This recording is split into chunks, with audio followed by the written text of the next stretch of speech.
माझं नाव अजय आहे. मी भोपाळ शहरातील सर्वात श्रीमंत व्यापारी व्यक्तीचा मुलगा आहे.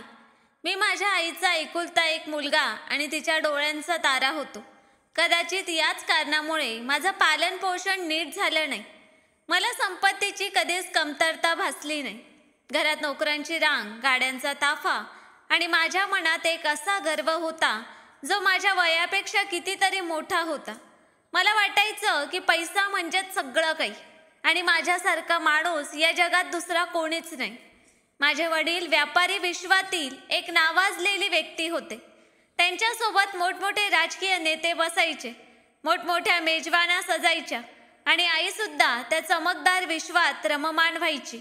आधुनिक फॅशन, दर दुसऱ्या तिसऱ्या दिवशी किटी पार्टीची मेजवानी, कधी एखाद्या समारंभात तर कधी एखाद्या नव्या उत्पादनाच्या उद्घाटनाला जाणं, ही आमच्यासाठी नित्याची बाब होती. आमच्या आयुष्यात धर्माचा मागमूसही नव्हता. घरात कधी पूजापाठाचा आवाजही यायचा नाही आणि गीता कदाचित कुठेतरी कपाटात धूळ खात पडली असावी, पण कोणी ती हातातही घेतली नव्हती. मी असा मुलगा होतो जो शाळेनंतरच बिघडायला लागलो. सुरुवातीला मित्रांसोबत सिगारेट ओढणं, मग कॉलेजात पोहोचताच क्लब आणि मौज मज्जा, हे सगळं माझ्या दैनंदिनी जीवनाचा भाग बनलं. माझ्यासाठी आदर हा फक्त पुस्तकातला एक शब्द होता, ज्याच्या खऱ्या आयुष्याची काही संबंध नव्हता. ज्याच्याकडे माझ्यापेक्षा कमी प्रतिष्ठा होती त्याला मी कमी लेखायचो. कधी कधी आई विचारायची की बेटा कुठे चाललायस, आणि मी हसत हसत म्हणायचो की आई निवांत राहा, माझ्या थरातले लोक कुठे जायचं हे जाणतात. वडीलही फक्त हसून मला म्हणायचे की मुलांची ही वयच अशी असते की करू दे त्याला जे करायचं आहे, नंतर सगळं ठीक होईल. पण मला कोणाचीही पर्वा नव्हती. माझ्यासाठी आयुष्य म्हणजे फक्त एकच गोष्ट होती, मौज मज्जा आणि फक्त मौज मज्जा. ती कशातून मिळायची? गोंगाटातून, मस्तीतून, धमालातून, गाड्यातून आणि सुंदर चेहऱ्यातून. मित्रांसोबत बसून पैंज लावणं की आजच्या मेजवानीत सगळ्यांचं लक्ष फक्त माझ्यावरच असेल, आणि तसंच व्हायचं. महागडे कपडे, तीव्र सुगंधी अत्तर, खिशात सगळ्या क्रेडिट कार्डांचा समावेश, हे सगळं मला एक अशी ओळख द्यायचं जी आतून पोकळ होती, पण मी ती ओळखू शकलो नव्हतो. एकदा माझा मित्र नील म्हणाला की अरे अजय, तू तर खूप भाग्यवान आहेस. तुझ्याकडे सगळं काही आहे, गाडी, घर, पैसा, मुली. तुझ्यासारखं बनणं हे प्रत्येकाचं स्वप्न असतं. मी हसत हसत म्हणालो की हे सगळं माझ्या वडिलांनी कमावलं आहे आणि माझ्या खास शैलीचा परिणाम आहे. माझ्यासाठी आदराचा अर्थ होता ब्रँड. धर्म माझ्यासाठी फक्त एक जुनी पुस्तक होती, जिच्या शब्दांवरची धूळ माझ्या स्वभावाला आवडत नव्हती. मी कधी पूजा केली नाही, ना कोणाचा आदर करायला शिकलो. माझ्यासाठी आयुष्याचा अर्थ होता थंडगार पेय, रात्री उशिरापर्यंत क्लब आणि मेजवान्यांमधले चमकदार चेहरे. माझ्या आई वडिलांना माझ्या सवयींचा काही त्रास नव्हता. ते स्वतः या चमकदार जगात इतके बुडालेले होते की त्यांना माझा भटकेलपणा देखील एक प्रकारची शोभा वाटायचा. कधी कधी आई म्हणायची की बेटा थोडा अभ्यासही कर. तेव्हा मी म्हणायचो की आई कृपया या जुन्या काळातल्या गोष्टी नाहीत, आजचं जग वेगळं आहे. मी माझं स्वतःचं जग बनवलं होतं. माझ्यासाठी प्रत्येक दिवस एक साखळीप्रमाणे होता, ज्याला तोडून मुक्त होणं हीच खरी यशस्वीता होती.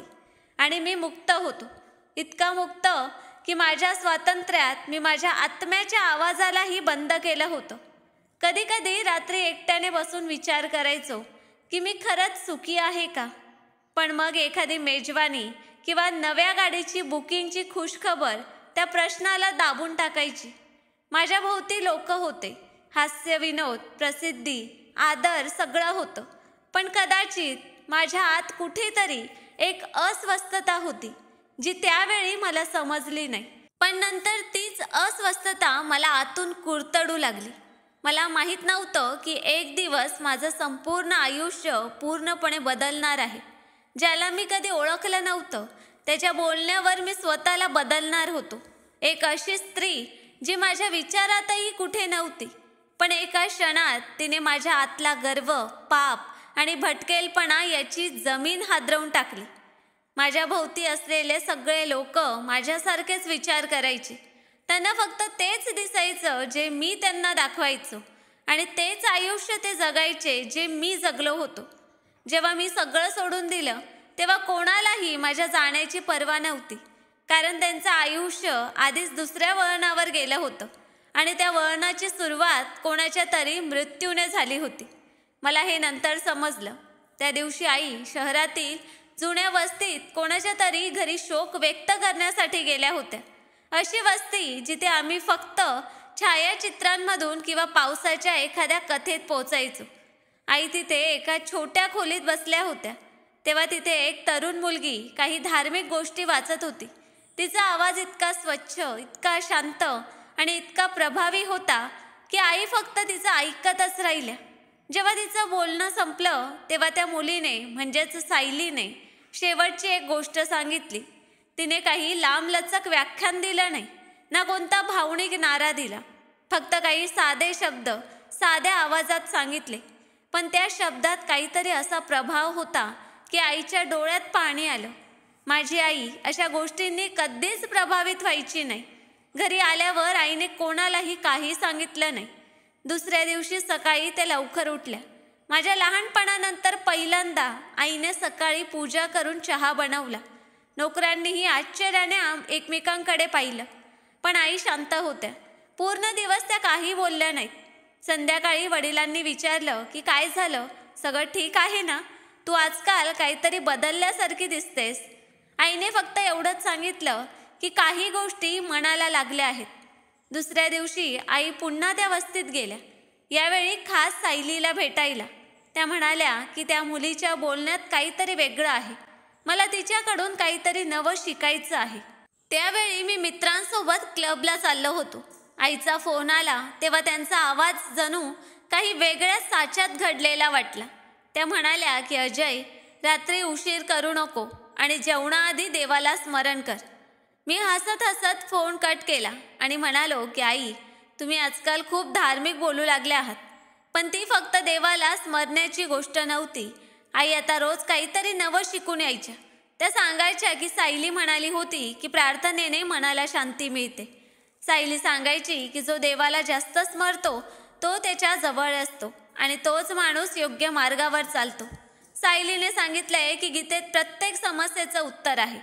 हा सायलीचा सिलसिला आता फक्त सुरू झाला नव्हता, तर आईच्या बोलण्याचा एक भाग बनला होता. वडीलही आता आईच्या बोलण्याला गांभीर्याने घेऊ लागले होते. ते जे आधी नेहमी फोनमध्ये गर्क असायचे, आता रात्रीच्या जेवणावेळी आईचं ऐकायचे.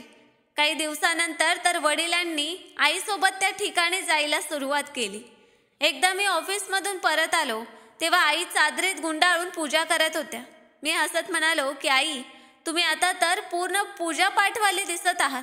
आईने हसत उत्तर दिलं की काश मी कधी तुझ्या तोंडून देवाचं नाव ऐकलं तर माझ्या मनाला शांती मिळेल, निवांत मरेल. आईने घरातलं वातावरण बदलायला सुरुवात केली. घराच्या भिंतीवर आता शांती उतरू लागली होती. टीव्हीवर आता गाण्यांऐवजी काही ना काही धार्मिक कार्यक्रम येऊ लागले. नोकरांनाही आता याच गोष्टी सांगितल्या जायच्या. मी स्वतःला त्या घरात परका वाटू लागलो. हे ते घर नव्हतं जिथे मी वाढलो होतो. आई आता दर आठवड्याला स्त्रियांना एकत्र करायच्या आणि दुपारी ड्रॉइंग रूम स्त्रियांनी भरलेलं असायचं. त्या सगळ्यांसमोर गीता उघडून बसायच्या. वाचताना चेहरा झाकलेला असायचा, पण चेहऱ्यावर एक वेगळीच चमक असायची. हाच तो ड्रॉइंग रूम होता जिथे आधी फक्त फॅशन, राजकारण आणि मेजवान्यांच्या गप्पा व्हायच्या. आता तिथे धर्म आणि चारित्र्याच्या गप्पा होऊ लागल्या. एकदा मी पाहिलं की आई नोकरांसोबत बसून त्यांना काहीतरी शिकवत होत्या. मी आश्चर्याने विचारलं की हे काय आहे आई, आता नोकरांनाही याच गोष्टी शिकवताय? नोकरबाई हसत म्हणाली की जेव्हा मालक स्वतः योग्य मार्गावर चालतात तेव्हा नोकरांनाही अंधारातून बाहेर काढणं चांगलं असतं. आईने घरात गीता वाचनाचा वर्ग सुरू केला. स्वतःही रोज 1-2 परिच्छेद वाचण्याचा प्रयत्न करायच्या आणि वडिलांना ऐकवायच्या. आता वडीलही ऐकायचे आणि समजलं नाही तर पुन्हा विचारायचे. प्रत्येक गोष्टीत, प्रत्येक बोलण्यात आता सायलीचा उल्लेख असायचा. एकदा आई म्हणाल्या की सायलीचे आई वडील खूप धार्मिक आहेत. त्यांचं घर साधं आहे पण शांतीने भरलेलं आहे. मी चिडून म्हणालो की मग आई, तुम्ही तिथे काही दिवस राहायला जा, कदाचित तुम्हाला आणखी शांती मिळेल. आईने हसत उत्तर दिलं की जर तू तिथे काही दिवस घालवशील तर कदाचित तुझी जीभही मऊ होईल. माझे मित्र घरी आले की आश्चर्यचकित व्हायचे. ते म्हणायचे की अरे, तुझ्या घरचं वातावरण खूप बदललंय, तुझी आई आता धार्मिक झाली आहे. मी हसत म्हणायचो की हो, माझी आई आता खूप धार्मिक झाली आहे, लवकरच तुम्हा सगळ्यांना धार्मिक गोष्टी ऐकवेल. पण आतून मला हे सगळं खटकू लागलं होतं. मला माझी ती आई परत हवी होती, जी माझ्या प्रत्येक इच्छेला क्षणात पूर्ण करायची, जी माझ्या मित्रांसोबत हसायची, माझ्या नव्या गाडीचं कौतुक करायची आणि रात्रीच्या जेवणावेळी माझ्या बाहेरच्या योजनांवर हसायची. आता ती पूर्णपणे शांत झाली होती, पण त्या शांततेत एक खोलवरपणा होता. आम्ही सगळे जेवणाच्या टेबलावर बसलो होतो. वडील वर्तमानपत्र पाहत होते. मी मोबाईलमध्ये गर्क होतो. तेव्हा अचानक आईने बोलायला सुरुवात केली. जणू ती ही गोष्ट मनात बराच वेळ दाबून ठेवली होती. त्या म्हणाल्या की अजय, मला तुझ्याशी एक गोष्ट बोलायची आहे. मी डोकं न उचलता म्हणालो की बोला आई. त्या म्हणाल्या की मला तुझं लग्न सायलीशी करायचं आहे. हे ऐकताच माझं हृदय एका क्षणासाठी थांबलंच. मी डोळे उचलून आईकडे पाहिलं. त्यांच्या डोळ्यात खोलवरपणा होता. मी विचारलं की आई, तुम्ही गंभीर आहात? त्यांनी मान हलवत म्हणाल्या की हो, मी खूप विचार करूनच हे बोलले आहे. बेटा, तुला माहीत आहे ना ती मुलगी कशी आहे? मी हसत म्हणालो की चादरीत स्वतःला गुंडाळणारी, शांत राहणारी, नेहमी नजर खाली ठेवणारी, सतत धर्माच्या गोष्टी बोलणारी, ती आमच्या विश्वातली मुलगी नाही आई. वडिलांनी वर्तमानपत्र खाली ठेवलं आणि आईकडे पाहिलं, पण काही बोलले नाहीत. आई शांतपणे म्हणाल्या की म्हणूनच मला तुझं लग्न तिच्याशी करायचं आहे. तुला अशा साथीची गरज आहे जी तुला सांभाळू शकेल. मी खुर्ची मागे ढकलून उभा राहिलो आणि म्हणालो की आई, मी अशा मुलीशी लग्न करणार नाही जी फक्त धर्माच्या गोष्टी बोलते. माझे मित्र तिला पाहून काय म्हणतील? ती माझ्या जीवनशैलीला समजू शकेल का? आईने मऊ आवाजात सांगितलं की तुझी जीवनशैली आता तशी राहणार नाही. आता वेळ आहे ती बदलण्याची. मी कटुतेने म्हणालो की आणि हा निर्णय तुम्ही स्वतःच घेतलाय, मला विचारलंही नाही. वडील आता बोलले की बेटा, तुला माहीत आहे तुझी आई स्वतः किती मोठा बदल स्वीकारत आहे. ती तुझ्या भल्यासाठीच तर हे करत आहे. पण मी स्पष्टपणे सांगितलं की मला असं लग्न नको आहे. मी माझ्या मर्जीने लग्न करेन, अशा मुलीशी जी माझ्यासोबत चालू शकेल, माझ्याच सारखं विचार करेल. पण आईने माझं बोलणं कापलं आणि म्हणाल्या की जी तुला आणखी चुकीच्या मार्गावर ढकलणार आहे तेच हवं आहे ना तुला? मी काही क्षण शांत राहिलो. मग रागाने म्हणालो की जर तुम्ही सायलीने इतक्या प्रभावित आहात तर मंदिरात जाऊन तिच्या सोबत बसा, काहीही करा, पण मला यात ओढू नका. पण आता आईचा आवाज कठोर झाला होता. त्या म्हणाल्या की मी तुला तेव्हाच माझा मुलगा मानेन जेव्हा तू या लग्नाला होकार देशील. मी तीक्ष्ण आवाजात म्हणालो की मग तुम्ही मला मुलगा मानणं सोडून द्या. जेवणाच्या टेबलावर एक विचित्र शांतता पसरली. मी तिथून उठलो आणि वर जाऊन खोलीचा दरवाजा जोराने बंद केला. पहिल्यांदा असं झालं होतं की आईशी माझं बोलणं इतक्या कटुतेने झालं. दुसऱ्या दिवशी आईने जणू काही जुनी रीतच मोडली. माझ्या खोलीत नाश्ता पाठवणं बंद केलं. मी खाली आलो तेव्हा नोकराने सांगितलं की मालकीण म्हणाल्याय तुम्ही स्वतः येऊन नाश्ता करा, जर करायचा असेल तर. जेवणाच्या टेबलावर आई होत्या. त्यांनी मला पाहिलं पण काही बोलल्या नाहीत. वडील वर्तमानपत्रात गर्क होते. मी म्हणालो की आई, तुम्ही माझ्या बोलण्याला जबरदस्तीने चुकीचं समजत आहात का? आईने शांत आवाजात सांगितलं की नाही, मी फक्त तुझ्यासाठी योग्य मार्ग निवडत आहे, तूच तो चुकीचा समजत आहेस. मी म्हणालो की जर सायली इतकी चांगली आहे तर ती एखाद्या गरीब मुलाशी लग्न का करत नाही? ती आमच्यासारख्या लोकांमध्ये का येऊ इच्छिते? सांगा, त्या लोभी मुलीच्या मनामध्ये काय आहे? आईने कठोर नजरेने माझ्याकडे पाहिलं आणि म्हणाल्या की तिने कधीच काही मागितलं नाही, ना आमच्याकडे येण्याची इच्छा, ना कोणत्या नात्याची मागणी.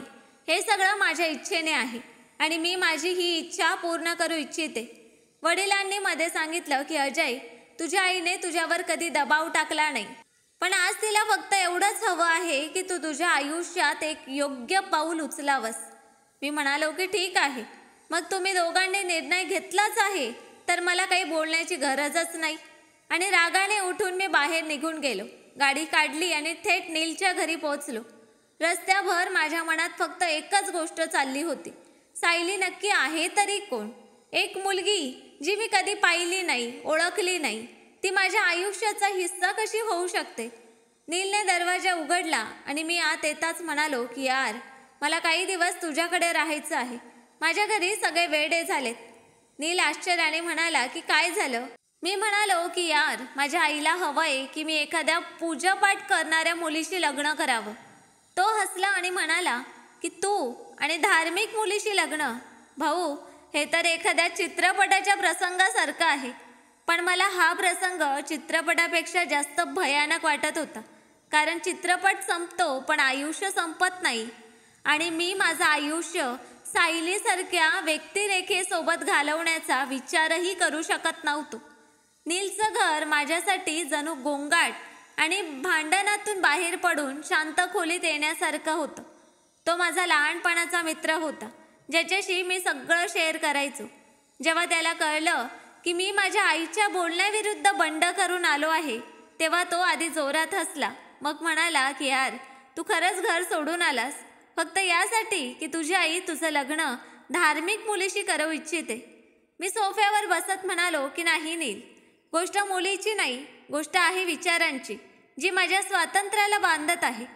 नीलने शांतपणे माझ्यासमोर चहा ठेवला आणि म्हणाला की पण आईला असं दुर्लक्ष करणं बरोबर आहे का? मी म्हणालो की थोड्या दिवसात जेव्हा त्यांना माझी गरज भासेल तेव्हा त्या स्वतः फोन करतील आणि म्हणतील की बेटा, तुला हवी तशी मुलगी घेऊन ये. पण तो फोन आलाच नाही, ना पहिल्या दिवशी ना दुसऱ्या. पहिला दिवस गेला जसा प्रत्येक भांडणानंतर जातो. थोडा राग, थोडी हट्टाग्रह आणि थोडा पश्चाताप. पण कुठेतरी ही आशाही होती की पुढचं पाऊल ते उचलतील. दुसऱ्या दिवशी सकाळी उठताच मी आईचा नंबर डायल केला, पण कॉल जाण्याआधीच मी कट केला. मी विचार केला की मीच का नेहमी पहिलं पाऊल उचलावं? यावेळी आईला माझी कमी जाणवली पाहिजे. असेच 5 दिवस निघून गेले, पण घरची काहीच खबर आली नाही, ना फोन ना संदेश. मी नीलला विचारायला लागलो की यार, जरा पहा ना, माझी आई कशी आहे? नीलने दुसऱ्या दिवशी सकाळी कामावर जाताना सांगितलं की चल, संध्याकाळी तुलाच घेऊन जातो, दूरवरून पाहून घे जर तुझं मन इतकं अस्वस्थ आहे. पण संध्याकाळ होण्याआधीच वडील स्वतः माझ्याकडे आले.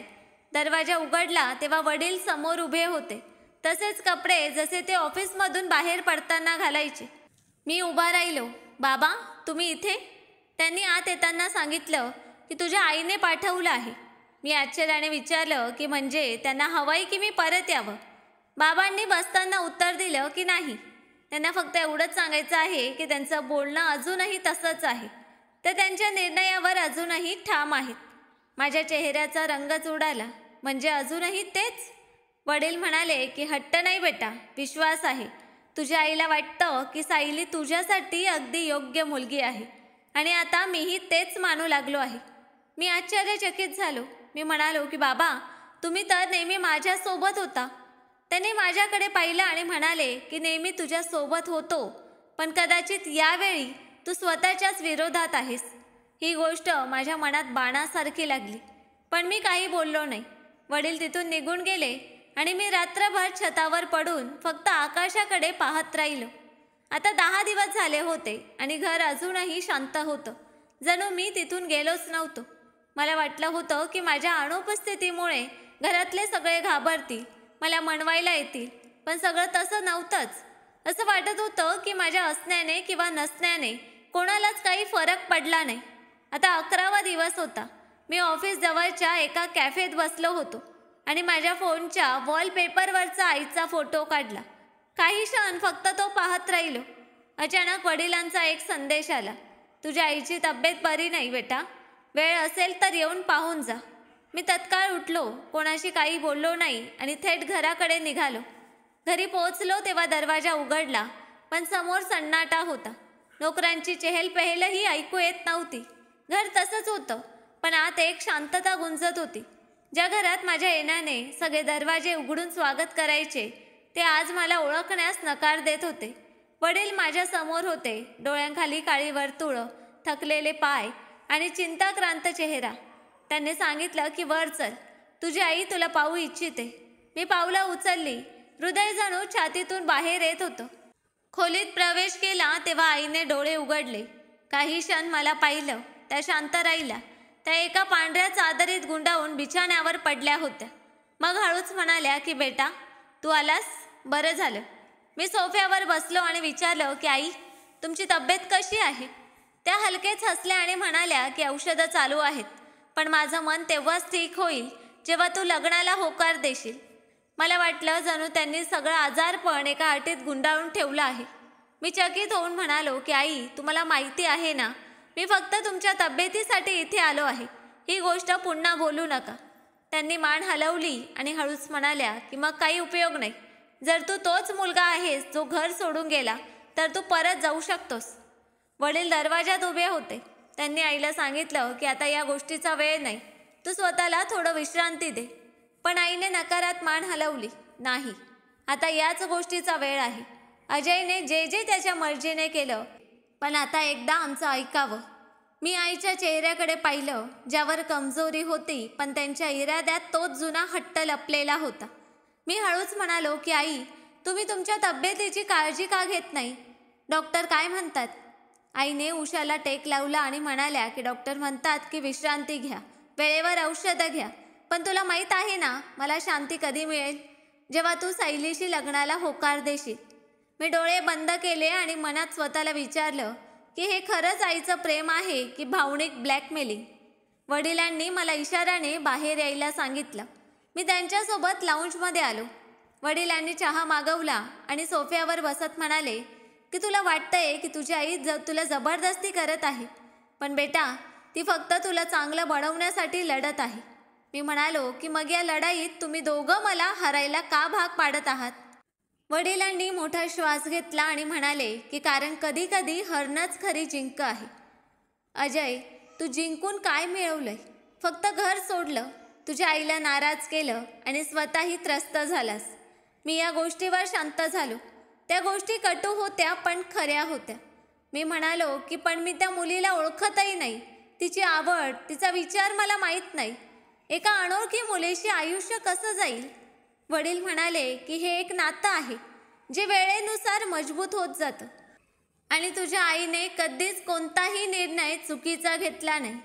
त्यावेळी आईचा संदेश आला की त्या माझ्याशी पुन्हा बोलू इच्छितात. मी परत खोलीत गेलो. यावेळी त्या बसण्याचा प्रयत्न करत होत्या.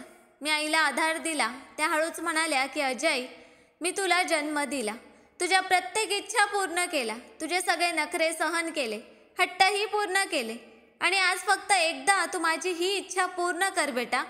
माझ्या सांगण्यावर इतकं करू शकत नाहीस का. मी नजर सोडली आणि म्हणालो की आई तुम्ही हे सगळं भावनिक होऊन बोलत आहात. त्यांनी माझा हात धरला आणि म्हणाल्या की नाही, आणि तसंही मी आता माझी मृत्यूपत्रिका तयार केली आहे. जर तू या गोष्टीला नकार दिलास तर माझ्या मृत्यूनंतर तू माझ्या अंत्यसंस्कारातही सहभागी होऊ नकोस. हे ऐकताच माझ्या आत काहीतरी तुटलं. मी घाईघाईने म्हणालो की आई कृपया अशा गोष्टी बोलू नका. त्यांनी फक्त एकच गोष्ट सांगितली, मग तुझा निर्णय घे. मग खोलीतून बाहेर पडून मी स्वतःला लॉबीच्या कोपऱ्यात ढकललं. मोबाईल उचलला पण सायलीचा नंबरही माझ्याकडे नव्हता. तिचा चेहराही मी कधी पाहिला नव्हता, पण तिचं नाव मी इतक्या वेळा ऐकलं होतं की आता ती माझ्या आजूबाजूच्या प्रत्येक गोष्टीपेक्षा जास्त जाणवू लागली होती. सकाळी सूर्य उगवला तेव्हा मी निर्णय घेतला की आईच्या डोळ्यात जी निराशा दिसली ती आता मला सहन होत नव्हती. त्यांचं ते बोलणं की माझ्या जाण्यानंतर माझ्या अंत्यसंस्कारातही येऊ नकोस, माझ्या मनात हातोड्यासारखं ठोकत होतं. मी विचार केला की ठीक आहे, मी तिच्याशी लग्न करतो, पण एका अटीवर. लग्नानंतर ताबडतोब मी तिला घटस्फोट देईन आणि मुक्त होईन. मी जाऊन आईजवळ बसलो. त्यांना सांगितलं की आई मी लग्नाला तयार आहे. माझं बोलणं ऐकून आईच्या डोळ्यात पाणी आलं, पण तोंडावर फक्त एक धन्यवाद आलं की मी मान्य केलं. वडील दरवाजाजवळ उभे होते. त्यांनी मान खाली घातली. कदाचित ते या क्षणाची वाट पाहत होते. मी आतून विचार करत होतो की फक्त एक नाटक पूर्ण व्हायचं आहे, त्यानंतर सगळं संपेल. मी नीलला फोन केला आणि सांगितलं की यार मी लग्नाला होकार दिला आहे, आता पुढचा प्रसंग पाहायचा आहे. तो हसला आणि म्हणाला की काय म्हणतोयस, तू खरंच लग्न करतोयस. मी उत्तर दिलं की हो, पण खरा खेळ तर लग्नानंतर सुरू होईल, पाहाच. मग लग्नाच्या तयाऱ्यात आईने हातात घेतल्या. मला कोणत्याही समारंभाच्या सजावटीत जास्त रस नव्हता. तसंही जेव्हा मनात फसवणूक असते तेव्हा ना मेहंदीला महत्त्व असतं ना वरातीला. माझ्या आईने माझ्या लग्नाचं स्वप्न बरीच वर्ष पाहिलं होतं. मी फक्त एवढंच सांगितलं की लग्नाच्या दिवशी मला नवीन कपडे द्या, बाकी तुमच्या मर्जीप्रमाणे जे करायचंय ते करा. आई वारंवार सायलीच्या गोष्टी करायची. ती म्हणायची की तू जेव्हा तिला पाहशील तेव्हा तुझा विचार आपोआप बदलेल. पाहाच, ती फक्त सुंदरच नाही तर मनानेही खूप स्वच्छ आहे. मी म्हणालो की ठीक आहे, असं असेलही, पण तुम्हाला खात्री कशी आहे की ती संपत्तीच्या मागे इथे येणार नाही?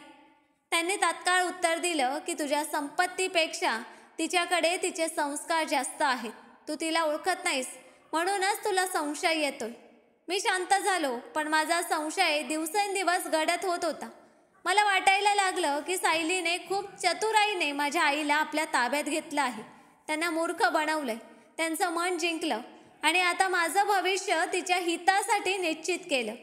वडिलांनीही एकदा सांगितलं की बेटा, कधी कधी कोणाच्या निष्ठेला एक संधी द्यावी. कट रचला जातो तेव्हा दिसतो, जेव्हा नियत स्वच्छ नसते.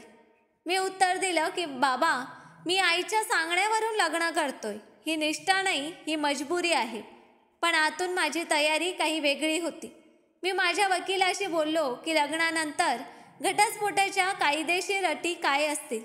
जर मी त्याच रात्री घटस्फोट दिला तर काही पैसे द्यावे लागतील का? वकील आश्चर्यचकित झाला. तो म्हणाला की अजून तुमचं लग्नही झालं नाही आणि तुम्ही घटस्फोटाची चर्चा करताय. मी म्हणालो की मला फक्त माहिती हवी आहे.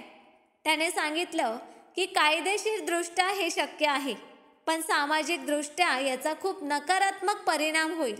मी म्हणालो की तुम्ही मुलीच्या गोष्टी सोडा, मी फक्त कायदेशीर बाजू विचारतोय. लग्नाचा दिवस जवळ येत होता. आईचा आनंद वाढत होता आणि माझ्या मनात द्वेषाच्या मुळ्या खोलवर रुजत होत्या. मला हे सगळं एक नाटकासारखं वाटत होतं. सायलीचे संस्कार, तिचा साधेपणा, तिच्या गोष्टी सगळं एक नाटकासारखं वाटत होतं आणि मी त्याचा बळी ठरणार होतो. तसंही मी असला पहिला मूर्ख नसणार जो तिच्या जाळ्यात अडकला आहे.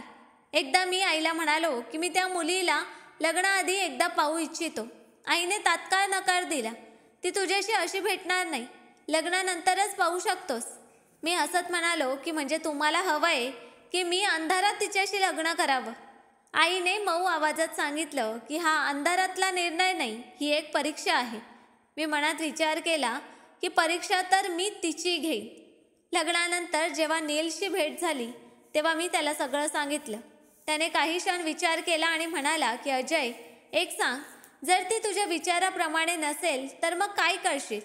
मी म्हणालो की जर ती तशी नसेल तर माझा इरादा बदलूही शकतो, पण मी स्वतःला फसवू शकत नव्हतो. लग्नाची तारीख ठरली. बुधवारचा दिवस होता. दुपारच्या वेळी आई स्वतः सायलीच्या आई वडिलांशी बोलली. त्यांनी मोठ्या साधेपणाने होकार दिला. ना हुंड्याची चर्चा झाली, ना कोणती मागणी. माझा संशय आता आणखीनच पक्का झाला. आजकाल असं कोण असतं जो इतका साधा असतो? नक्कीच ही माणसं काहीतरी लपवत आहे. वडिलांनी सांगितलं की बेटा, लग्न ही खूप चांगली गोष्ट आहे, तिला ओझं बनवू नको. मी त्यांच्याकडे न पाहता म्हणालो की माझ्यासाठी ही चांगली गोष्ट नाही, ही जबाबदारी आहे, एका वेळेची जबाबदारी. अखेर तो दिवस आला. सोनेरी शेरवाणी घालून मी लग्नासाठी घरातून निघालो. आमचे फेरे झाले, लग्न झालं. लग्नानंतर सगळ्यांनी शुभेच्छा दिल्या. आईचे डोळे चमकत होते. वडिलांनी माझ्या खांद्यावर हात ठेवून सांगितलं की बेटा, तू आज आम्हाला जिंकलंस. मी मनातल्या मनात म्हणालो की आता माझी वेळ आहे जिंकण्याची. लग्न पूर्ण झालं होतं. मी ठरवलं होतं की विदाईनंतर पहिल्याच रात्री मी तिला घटस्फोट देईन, जेणेकरून तिची सगळी स्वप्न एकाच रात्रीत तुटतील, जसं तिने माझ्या इराद्यांना तोडलं. हा माझा निर्णय होता आणि मी त्यावर पूर्णपणे ठाम होतो. सायली अजूनही चेहरा झाकून होती. लग्नादरम्यान मला एकदाही तिचा चेहरा पाहण्याची संधी मिळाली नाही. मीही जास्त लक्ष दिलं नाही, कारण माझ्यासाठी हे सगळं अजूनही एक औपचारिकता होती, एक कर्तव्य जे पूर्ण झालं. आता पुढचं पाऊल माझ्या मर्जीने होणार होतं. विदाई त्याच दिवशी ठरली होती. मी आईला म्हणताना ऐकलं की आम्हाला या मुलांना जास्त वेळ अडवायचं नाही. लग्न साधेपणाने झालं आहे, त्यामुळे विदाईही तशीच व्हावी. वडिलांनी मान हलवली आणि म्हणाले की नक्कीच, आता ही मुलगी आमच्या घराचा सन्मान आहे. मी शांत राहिलो. प्रत्येक गोष्ट फक्त ऐकत राहिलो. सायलीचं एक चित्र माझ्या मनात बसलं होतं, जे फक्त आईच्या बोलण्यातून बनलं होतं. घर आता तुझ्या हातात आहे, असं वडील म्हणाले. मी उत्तर दिलं की हो बाबा. मग सगळे पाहुणे निघून गेले आणि रात्रीचं जेवण झालं. आई म्हणाल्या की सायली तुझ्या खोलीत आहे. मी मान हलवली आणि हळूहळू माझ्या खोलीकडे निघालो. माझी पावलं जणू खूप थकली होती. माझा हात दरवाजावर गेला. मनात एक विचित्र घुटमळ होत होती. पण जेव्हा मी दरवाजा उघडला तेव्हा दृश्य पूर्णपणे बदललं. खोलीत हलकीशी प्रकाश ज्योत होती. बिछाण्याच्या सिराण्यावर नाजूक फुलं विखुरलेली होती आणि बिछाण्यावर ती मुलगी बसली होती जी मी पहिल्यांदा पूर्णपणे पाहिली. तिचा पदर आता चेहऱ्यावरून हटला होता आणि चेहरा माझ्या समोर होता. तो चेहरा माझ्या स्वप्नांपेक्षा, माझ्या कल्पनांपेक्षा कितीतरी सुंदर, कितीतरी शांत होता. मी एका क्षणासाठी थबकलो, जणू कोणीतरी माझी पावलं जमिनीला बांधली होती. सायलीने नजर खाली ठेवली होती.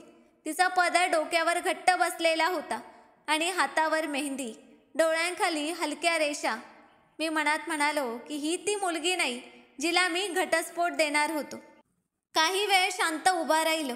मग हळूच खुर्ची ओढून बसलो. ती अजूनही नजर खाली ठेवून बसली होती. मी पहिल्यांदा मऊ आवाजात म्हणालो की तू निवांत बस. मी माझी गोष्ट अर्धवट सोडली. ती म्हणाली की जर तुम्हाला हवं असेल तर मी दुसऱ्या खोलीत जाऊ शकते.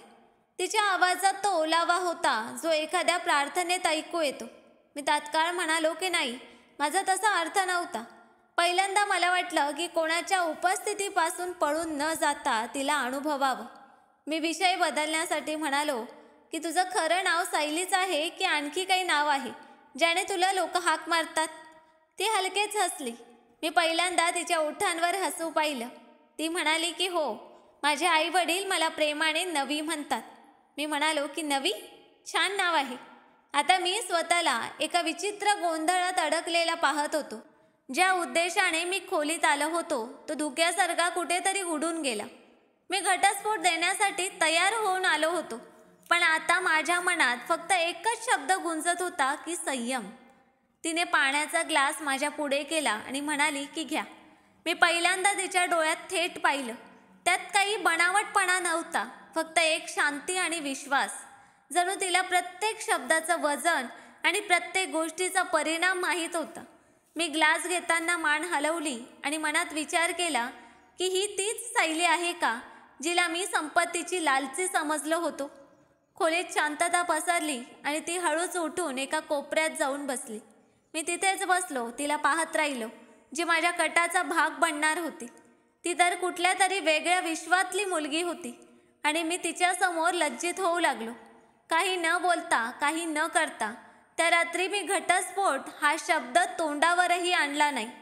कारण तिचा चेहरा, तिचा साधेपणा, तिची शांत उपस्थिती माझ्या आत काहीतरी बदलू लागली होती. लग्नानंतरचे पहिले काही दिवस मी जास्त बोलत नव्हतो. सायली ही तशीच होती जशी पहिल्या रात्री होती. शांत, स्वतःच्या विश्वात हरवलेली. ती कोणतीही मागणी करत नव्हती, ना घरच्यांशी जास्त मिसळत होती. ती सगळ्यांमध्ये असूनही स्वतःतच कुठेतरी हरवलेली होती. वडील त्यावेळी समाधानी होते. त्यांना वाटायचं की सगळं ठीक आहे, पण माझ्या मनात एक विचित्र अस्वस्थता चालू होती. सायलीची उपस्थिती खोलीत आता जणू एक गरज बनत होती, पण माझ्या मनाचे दरवाजे अजूनही बंद होते. ती दररोज सकाळी स्वतःहून उठायची आणि शांतपणे प्रार्थना करायची. एकदा मी डोळे उघडून पाहिलं तेव्हा ती अगदी हळू आवाजात बोलत होती की हे देवा, त्यांचं मन मऊ कर, ज्यात माझ्यासाठी त्रास आहे, उदासीनता आहे. मी उशी फिरवून झोपलो आणि चादर डोक्यावर ओढली. मला नको होतं की कोणी माझ्यासाठी देवाकडे असं काही मागावं. मला माझं स्वातंत्र्य खूप प्रिय होतं. नाश्त्याच्या टेबलावर मी वडिलांना विचारलं की सायली कशी आहे. ते म्हणाले की ती तर तिच्या कामात मग्न असते. वडील हसले आणि पुन्हा म्हणाले की बेटा, खरी पत्नी तीच जी शांतपणे घर सांभाळते, जास्त दिखावा करत नाही. मी म्हणालो की किंवा ती जी नवऱ्याला त्याच्या मर्जीप्रमाणे जगू देते, त्याच्यावर स्वतःच्या गोष्टी थोपवत नाही. वडिलांनी माझ्याकडे गंभीरपणे पाहिलं आणि विचारलं की तुम्हा दोघांमध्ये सगळं ठीक आहे ना? मी हलक्या हास्यात उत्तर दिलं की हो, पण आतून मला माहीत होतं की काहीही ठीक नव्हतं. आम्ही एकाच खोलीत राहत होतो, पण आमची विश्व अजूनही पूर्णपणे वेगळी होती. सायली प्रत्येक काम शांतपणे करायची. माझे कपडे इस्त्री करून कपाटात ठेवायची, माझे बूट स्वच्छ करायची आणि मी पहिल्या दिवशी सांगितलेलं जेवण बनवायची. एकदा मी रागाने म्हणालो की तू हे सगळं करून काय सिद्ध करू इच्छितेस की तू चांगली पत्नी आहेस? तिने अगदी शांत स्वरात सांगितलं की मी फक्त माझी जबाबदारी पार पाडत आहे. मी चिडखोर आवाजात विचारलं की हे सगळं तुझ्या घरच्यांनी शिकवलं आहे की हा काही दिखावा आहे? ती शांत राहिली, नजर खाली ठेवली.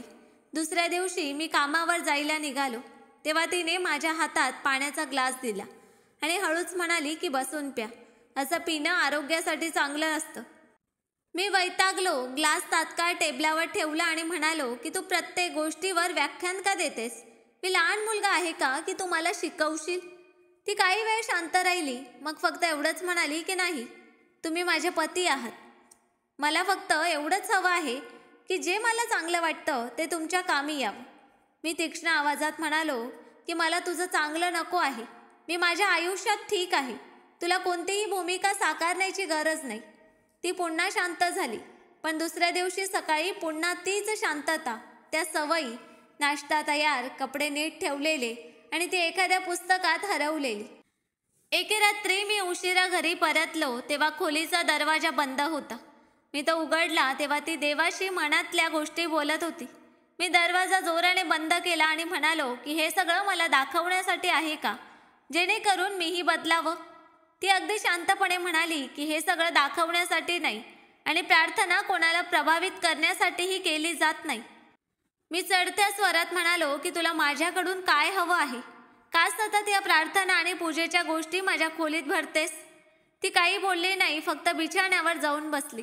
मला तिची ही शांतता आणि शांती दोन्ही विषासारखी वाटायची. एके रात्री मी नीलला फोन केला आणि सांगितलं की ही मुलगी तर जणू यंत्रच आहे, ना काही भावना ना काही प्रश्न. नील हसला आणि म्हणाला की ती तुला बदलवू इच्छिते आणि तू स्वतःला वाचवतोयस. मी म्हणालो की मी कोणाच्या बोलण्यात येत नाही, मग ती माझी पत्नी का असेना. मी माझ्या मर्जीने जगतो. एकदा कामावर जाताना मी म्हणालो की माझ्या मार्गात येऊ नकोस, तुझी ही पूजा तुलाच लकलाप. तिने अगदी शांत स्वरात उत्तर दिलं की जर माझी पूजा तुमच्या मार्गात आली तर मी माफी मागते, मी मागे हटेन, पण प्रार्थना कधीही बंद करणार नाही.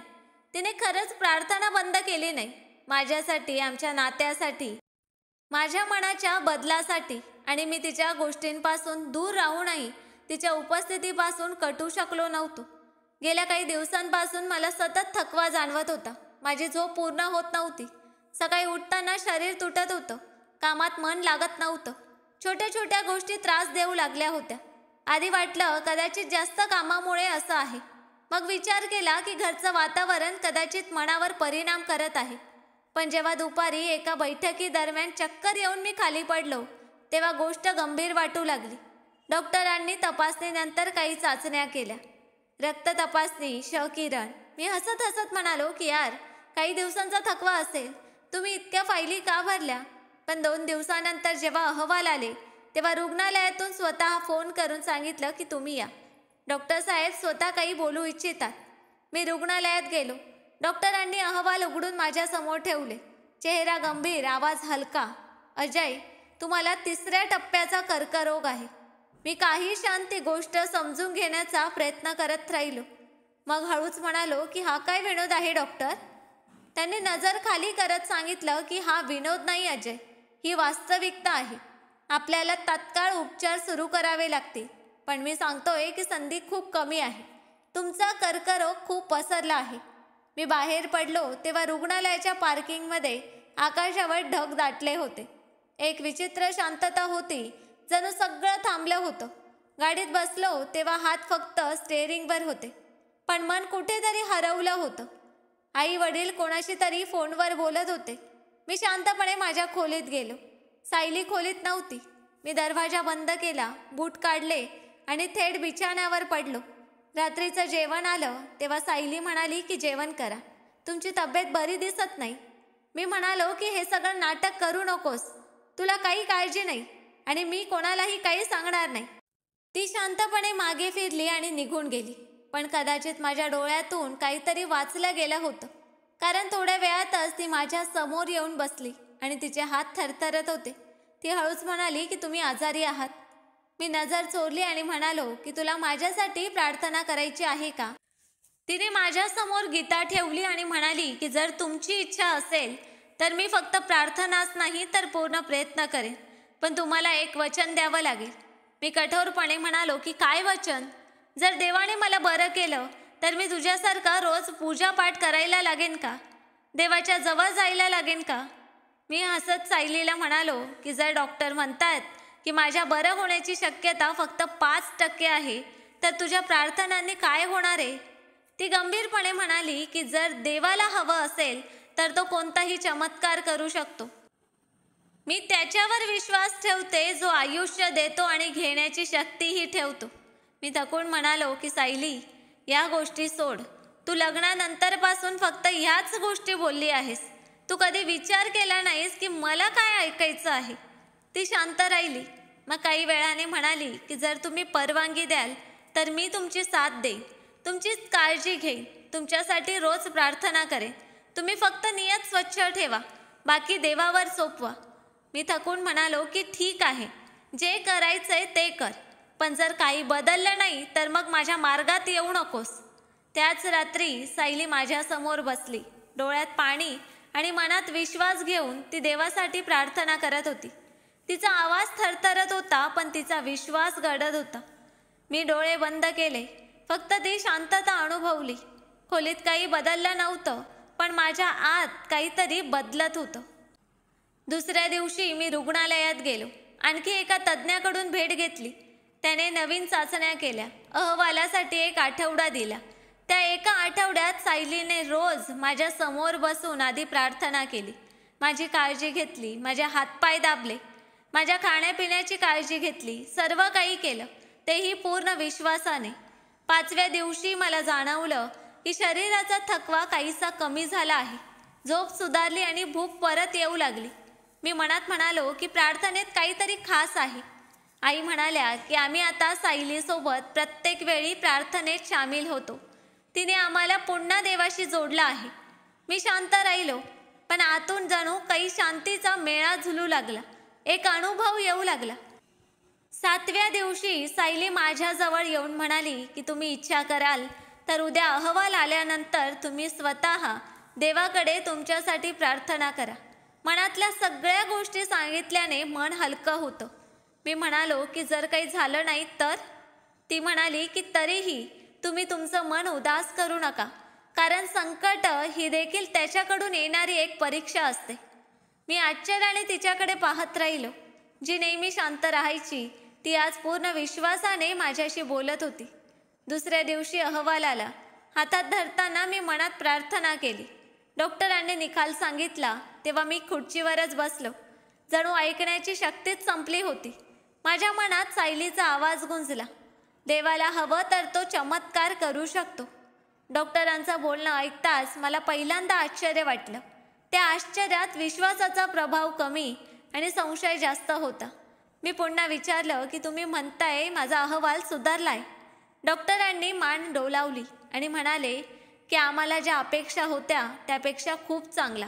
तुमच्या शरीरातून कर्करोग नष्ट होण्याच्या दिशेने वाटचाल करतोय. मी स्वतःला सावरत म्हणालो की पुन्हा चाचण्या होऊ शकतात का? डॉक्टर म्हणाले की नक्कीच, तुम्ही इच्छित असाल तर दुसऱ्या केंद्रातूनही करवून घ्या. घरी परतलो तेव्हा मी शांतपणे माझ्या खोलीत गेलो. सायली अजूनही डोळ्यात पाणी घेऊन माझ्यासाठी प्रार्थना करत होती. तिने मला पाहिलं, चेहऱ्यावर मऊपणा आला, पण कोणताही प्रश्न विचारला नाही. मी हळूच म्हणालो की सायली, तुझी प्रार्थना कदाचित काम करते. ती फक्त एवढंच म्हणाली की देवाच्या निर्णयात खूप शक्ती असते, फक्त विश्वास असावा लागतो. मी हातात माझा जुना अहवाल पाहिला, ज्यात स्पष्ट लिहिलं होतं 3ऱ्या टप्प्याचा कर्करोग. मग डॉक्टरांचा ताजा ईमेल उघडला, ज्यात शब्द होते, रोगाची चिन्ह कमी झाल्याचं जाणवत आहे. सायली म्हणाली की आता तुम्ही वचन द्या. मी चकित होऊन म्हणालो की कशाचं वचन? ती म्हणाली की जर तुम्ही पूर्णपणे बरे झालात तर तुम्ही त्या सगळ्या गोष्टी सोडाल ज्या देवाला आवडत नाहीत, दारू नशा ज्या फक्त नुकसान करतात. यावर मी काही बोललो नाही, फक्त शांत राहिलो. मग म्हणालो की जर मी खरंच बरा झालो तर हो, मी वचन देतो सगळं सोडेन. तिने माझ्या हातावर हात ठेवला आणि पहिल्यांदा मी तिच्या स्पर्शाचा अनुभव घेतला. तिच्या प्रार्थनांचा परिणाम माझ्या शरीरात जाणवत होता. असं वाटलं जणू ती माझ्यासाठी कोणती तरी लढाई लढत आहे, शस्त्रांशिवाय फक्त तिच्या प्रार्थनांनी. तिच्या प्रकाशात मी पहिल्यांदा स्वतःला स्वच्छ अनुभवत होतो. दुसऱ्या दिवशी मी दुसऱ्या प्रयोगशाळेतून चाचण्या केल्या. अहवाल 3 दिवसांनी येणार होते. त्या 3 दिवसात सायलीने प्रत्येक रात्री माझ्या समोर बसून मला गीता वाचून दाखवली. यावेळी मी डोळे बंद करत नव्हतो, तर ऐकण्याचा प्रयत्न करत होतो. तिच्या शब्दात, तिच्या आठवणीत, तिच्या ध्यानात एक विचित्र शांती होती. एकदा मी विचारलं की तू हे सगळं कधीपासून करतेस? तिने हसून उत्तर दिलं की तुला आजार आहे हे कळल्यापासून. मी म्हणालो की पण तुला कसं खात्री होती की तुझ्या प्रार्थनेने काही बदलेल? ती म्हणाली की मला देवावर विश्वास होता आणि तुझ्या मनावर की एक दिवस ते नक्कीच उघडेल. अहवालाच्या रात्री मी झोपेची गोळी घेतली तरी झोप लागली नाही.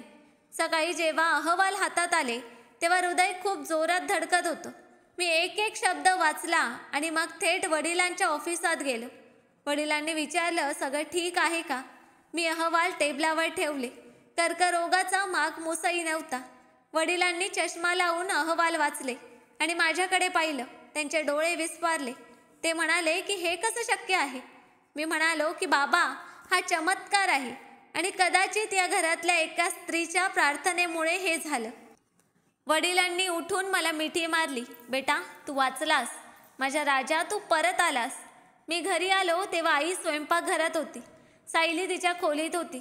मी आत गेलो आणि दरवाजा बंद करून तिच्या समोर बसलो. तिने विचारलं की अहवाल आला का? मी म्हणालो की हो, आणि आता मी जिवंत आहे. फक्त शरीराने नाही तर मनानेही धडकतोय. ती शांत राहिली, पण तिच्या डोळ्यात एक तेज होतं. मी म्हणालो की मी वचन दिलं होतं ना, ते आज पूर्ण होतंय. मी सायलीच्या चेहऱ्याकडे पाहिलं. तिच्या डोळ्यात तीच चमक होती जी मी वर्षानुवर्ष पाहू शकलो नव्हतो. त्या दिवशी मी पहिल्यांदा माझं मन मोकळं केलं आणि देवासमोर माझ्या पापांची माफी मागितली. सायलीने मला पाहताना काही बोलली नाही, फक्त एवढंच म्हणाली की चला, ही तर खूप चांगली गोष्ट आहे, तुम्ही माझं ऐकलत. त्या दिवशी पहिल्यांदा मला मनापासून खूप शांती मिळाली. असं वाटलं जणू जमिनीने मला मिठी मारली आहे. संध्याकाळी मी नीलला भेटलो आणि त्याला सगळं सांगितलं. तोही आश्चर्यचकित झाला. तो म्हणाला की तू खरंच खूप बदललायस.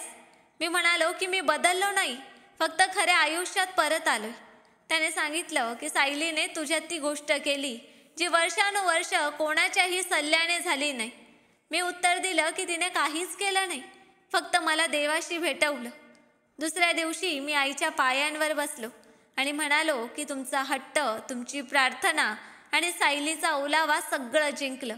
आईने मला मिठी मारली आणि म्हणाली की नाही बेटा, फक्त आम्हीच नाही जिंकलो, तुझ्यातला तो चांगला माणूस जिंकला जो कधी मेला नव्हता, फक्त झोपला होता.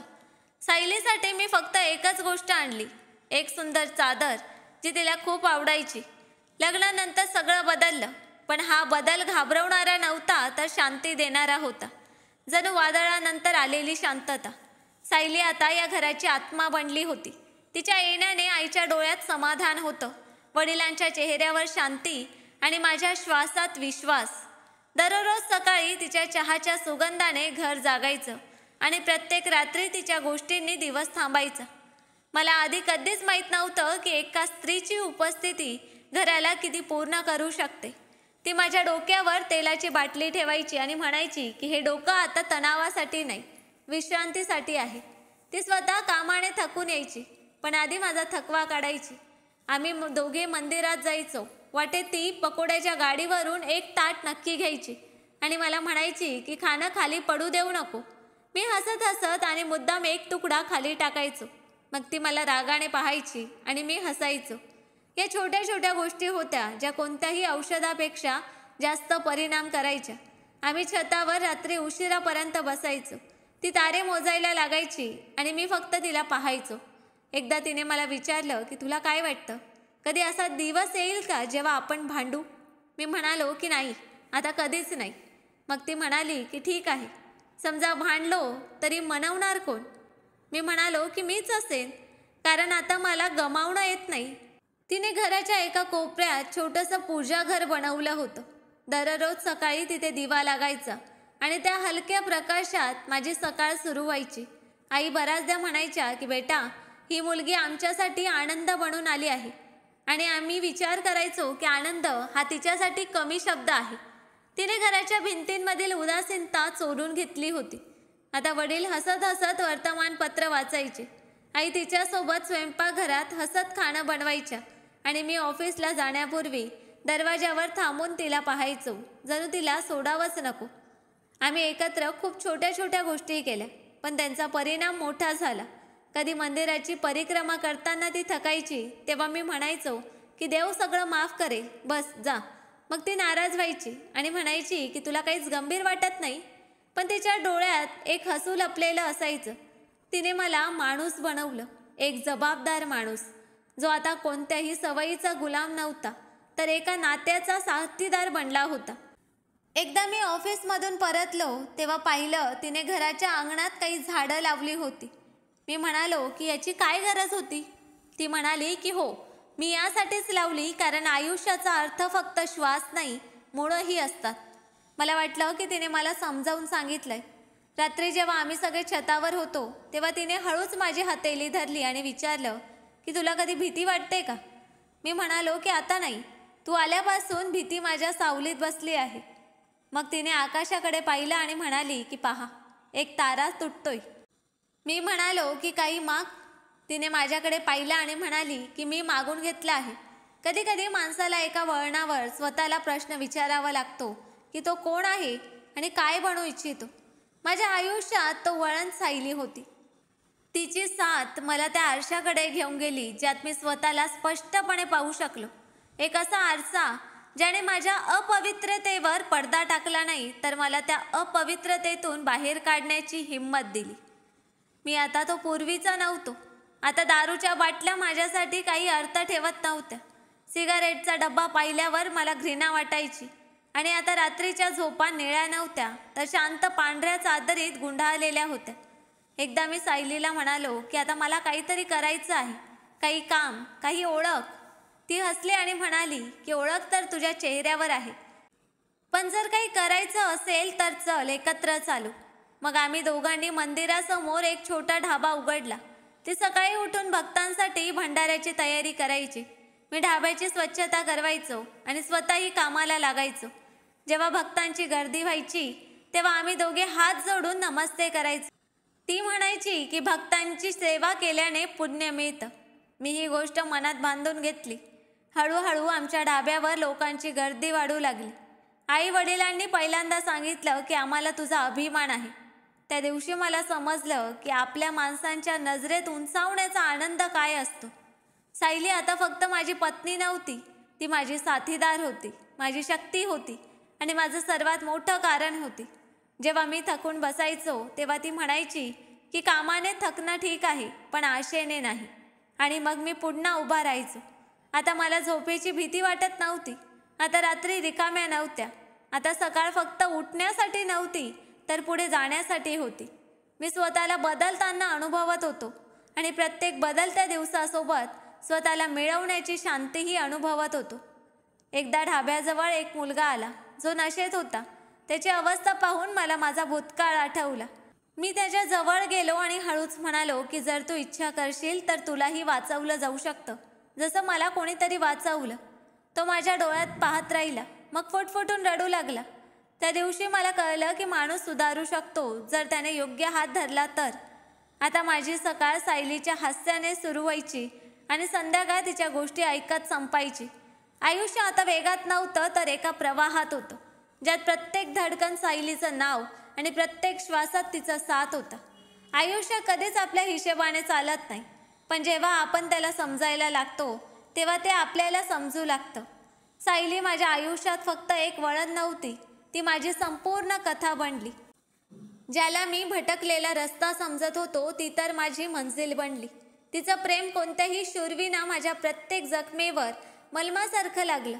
ती कधी तक्रार करत नव्हती, फक्त शांतपणे माझ्यासोबत चालायची. आणि कदाचित त्या शांततेने मला सर्वात जास्त बदललं. माझे वडील जे आधी माझ्याकडून नजर चोरायचे, आता अभिमानाने म्हणायचे की हा माझा मुलगा आहे, जो आधी कुठेतरी हरवला होता, आता स्वतःला सापडला आहे. रात्री जेव्हा मी सायलीजवळ झोपायचो तेव्हा तिचा हात धरून फक्त एवढं म्हणायचो की जर तू त्या दिवशी माझ्या आयुष्यात आली नसतीस तर कदाचित मी आज जिवंतच नसतो. आणि ती हसत म्हणायची की जर मी आली नसते तर देव स्वतः तुला कोणत्या ना कोणत्या बहाण्याने योग्य मार्गावर आणलाच असता, कारण तुझं मन कधीच वाईट नव्हतं, तू फक्त रस्ता चुकलास. कधी कधी आम्ही छतावर बसायचो आणि शांतपणे आकाशाकडे पाहायचो. मला वाटायचं की माझ्या आयुष्यातलं सर्वात सुंदर दृश्य हे नाही की मी कुठे पोहोचलो, तर हे आहे की माझ्यासोबत कोण चालत आहे. आता दारूची बाटली नाही, सायलीचं हसू माझ्या सवयी बनलं होतं. आता गर्दी नाही, तिची साथ माझी शांती होतं. आणि आता अंधार नाही, तिच्या डोळ्यांमध्ये शांती माझं ध्येय बनलं होतं. आयुष्य तसंच होतं, उतर चढावांनी भरलेलं. पण आता भीती वाटत नव्हती, कारण आता मी एकटा नव्हतो. माझ्याकडे ती होती जिने माझ्या सर्वात कमजोर अवस्थेत मला धरलं आणि जोपर्यंत मी स्वतःला सावरलं नाही तोपर्यंत मला सोडलं नाही. शेवटी फक्त एवढंच म्हणेन की प्रत्येक बिघडलेल्या माणसात एक चांगला माणूस लपलेला असतो. फक्त गरज असते ती सायलीसारख्या प्रकाशाची, जी त्याला अंधारातून बाहेर काढते आणि मग आयुष्य शांतीच शांती बनतं. फक्त थोडा वेळ, थोडा धैर्य, संयम आणि खूप सारं प्रेम हवं. कधी कधी वाटतं की आपण जे करतो ते आपल्या नियंत्रणात आहे, पण सत्य हे आहे की जर वेळेवर कोणी थांबवणारं नसेल तर आपण स्वतःचा नाश करतो. मी माझं आयुष्य स्वतःच्या हाताने उद्ध्वस्त केलं होतं. दारू, नशा, राग, प्रत्येक गोष्टीने मला आतून पोकळ केलं होतं. पण मग एक मुलगी आली जिने माझ्याकडून काही मागितलं नाही, फक्त तिला माझी साथ हवी होती. तिने माझी शांतता समजली आणि न बोलता माझ्या त्रासांना स्वतःचं बनवलं. आज जेव्हा मी माझ्या जुन्या स्वतःकडे पाहतो तेव्हा भीती वाटते की जर सायली आली नसती तर मी आज जिवंत असतो की नाही, आणि जरी असतो तरी फक्त एक चालती फिरती लाशच असतो. आता मी मनापासून एक गोष्ट मानतो की बदलणं शक्य आहे, खूप शक्य आहे. फक्त कोणीतरी इतका खरा साथीदार मिळायला हवा जो थकल्याशिवाय तुमच्यासाठी प्रार्थना करत राहतो आणि तुम्हाला तेव्हाही धरतो जेव्हा तुम्ही स्वतःला पाडून घेतलं आहे. आता मला देवावरही विश्वास आहे, प्रार्थनांच्या शक्तीवरही, आणि सर्वात जास्त त्या एका माणसाच्या प्रेमावर ज्याने मला माझ्याच नजरेत पुन्हा उभं केलं. मी तिला फक्त पाहिलं होतं, पण तिने मला जगायला शिकवलं.